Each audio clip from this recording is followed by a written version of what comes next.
પ્રદેશના ઉન્નાવમાં બુધવારે સવારે 5:15 વાગ્યે ડબલ ડેકર બસ અને ટેન્કર વચ્ચે અકસ્માત થયો હતો। આ અકસ્માતમાં બસમાં સવાર 18 મુસાફરોના મોત થયા હતા અને 19 જેટલા લોકો ઘાયલ થયા છે।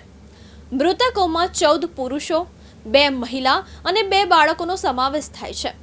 બસ બિહારના સિવાનથી દિલ્હી જઈ રહી હતી ત્યારે આ અકસ્માત નડ્યો હતો। આ અકસ્માત લખનઉ આગ્રા એક્સપ્રેસ વે પર બાંગરમઉ કોતવાલી પાસે થયો। અકસ્માત એટલો ભયાનક હતો કે બસનો ડ્રાઈવર સાઈડનો ભાગ સંપૂર્ણપણે કચ્ચરઘાન થઈ ગયો હતો। મુસાફરો બહાર પડ્યા હતા ત્યાં તેમનું મૃત્યુ થયું। અકસ્માતનો વિડીયો સામે આવ્યો છે। રોડ પર મૃતદેહો વિખરાયેલા જોવા જ મળ્યા છે। પોલીસે જણાવ્યું કે બસ દૂધના ટેન્કરને ઓવરટેક કરી રહી હતી। આ દરમિયાન તે બેકાબૂ થઈ જતા ટેન્કર સાથે અથડાતા પલટી મારી ગઈ હતી। 18 મૃતકોમાંથી 16ની ઓળખ હજુ થઈ નથી। 15 ઘાયલોની બાંગરમઉ CSCમાં સારવાર ચાલી રહી છે। 4 ગંભીર રીતે ઘાયલોને લખનઉ ટ્રોમા સેન્ટરમાં રિફર કરવામાં આવ્યા છે। બસ બિહારના સિવાનથી દિલ્હી જઈ રહી હતી। જ્યારે તે ઉન્નાવના બાંગરમઉ પહોંચી ત્યારે પાછળથી એક સ્પીડમાં આવતા દૂધના ટેન્કરે તેને ઓવરટેક કરી।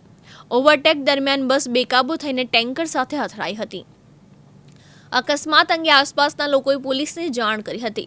બાંગરમઉ ઇન્સ્પેક્ટર રાજકુમાર પોલીસ ફોર્સ સાથે ઘટના સ્થળે પહોંચ્યા હતા। ઘાયલોને સામૂહિક આરોગ્ય કેન્દ્ર બાંગરમઉ લઈ જવામાં આવ્યા હતા। અહીં ડોક્ટરોએ 18 લોકોને મૃત જાહેર કર્યા હતા। ડોક્ટરોએ ગંભીર રીતે ઘાયલોને લખનઉના ટ્રોમા સેન્ટર રિફર કર્યા। બસ દુર્ઘટનામાં ઘાયલ થયા શિવમે કહ્યું, દુર્ઘટના સમયે બસમાં બધા સૂતા હતા। બસની ઝડપ પૂરપાટ હતી। અમે ડ્રાઈવરને અનેકવાર કહ્યું હતું કે બસ ધીમે ચલાવો, પરંતુ તે માન્યો નહીં। આ દરમિયાન અચાનક ખૂબ જોરથી અવાજ આવ્યો।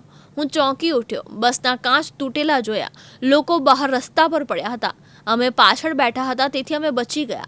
બસ રોડ પર પલટી મારી ગઈ। અકસ્માત એટલો ભયાનક હતો કે રસ્તા પર માત્ર મૃતદેહો જ દેખાતા હતા।